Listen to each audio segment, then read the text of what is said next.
Hey, what's going on, guys? Jason Lowe here with Jason Lowe Photography and Films, and welcome back to another episode of the podcast series, Real Talks with Filmmakers. So, uh, I actually wanted to talk about a particular genre that seems to be the most talked about, and majority of times, like during awards, it seems to be the one that wins the most. And it's not just one that tells a story, but it's a story that relates to all of us, to where we all connect to, emotionally and mentally. And believe it or not, it's actually something we try to avoid in life too, but it's always finding its way to us, and that is drama. So it could be a range of like heartbreaks, loss, or having to let go of something that you love. I mean, that's just to name a few, but I mean, when you think about it though, a lot of dramas, are, they're sad, but at the same time, we can all relate to it because we all experienced a drama in our lives. And, it could be the few that I just named, or it could be more.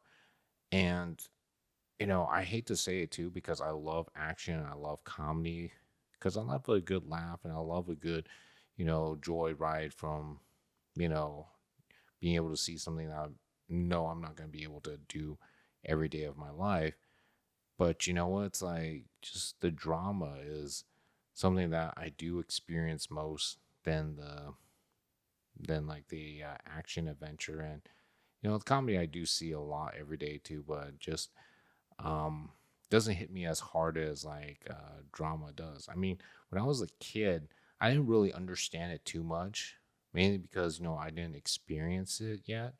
But as life starts getting closer to older age, or just as I kept growing and experiencing things, that's when I came to experience betrayal, um distrust, heartbreaks.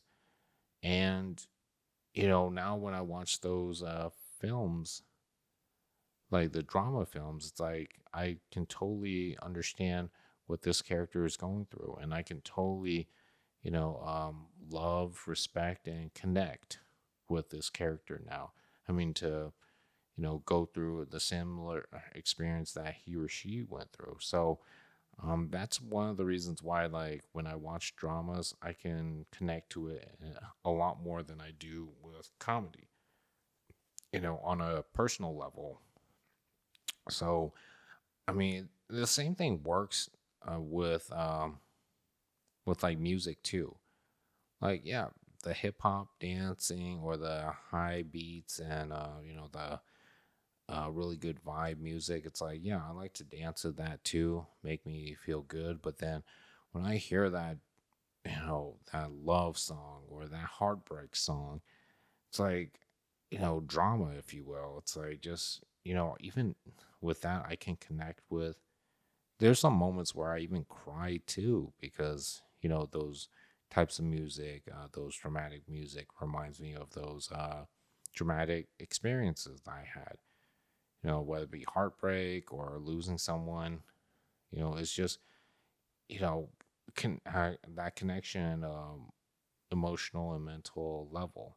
So that's the reason why, like, even for like dramas and films, or even a TV series, it's like, you see them, you hear them, and you already know it's like, wow, it's almost like reliving a moment in my life all over again. So that's why it's like, I always tell a lot of writers too, it's like, definitely add drama onto your list of genres that you want to write, because again, it's like something that we've all been through in life, and there's nothing wrong with telling a story, about a dramatic experience that you had, or just retelling a dramatic experience that you had. And it's going to make a great story. It's going to be sad, but it's definitely going to be a great story that people can relate to. And, at the same time, it makes you feel good too, because you're not the only one out there with that dramatic experience. And, you just sometimes have to let it out. And when that happens, It's like you have you know, a sad but inspiring story that can give people the hope that they need to survive many dramas to come.